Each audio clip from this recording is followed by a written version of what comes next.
Redundant means not needed anymore or extra and unnecessary. In simple words, redundant equals no longer useful or extra. Something is redundant when it is repeated unnecessarily, it is no longer required, there are too many of the same things.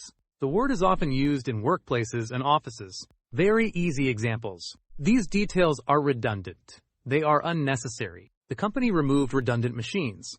The machines were not needed. More simple sentences. Avoid redundant words in writing. Old files became redundant. Extra buttons are redundant. Daily life situations. Technology can make some jobs redundant. Repeating the same point is redundant. Companies remove redundant staff to save costs. Student-friendly sentence.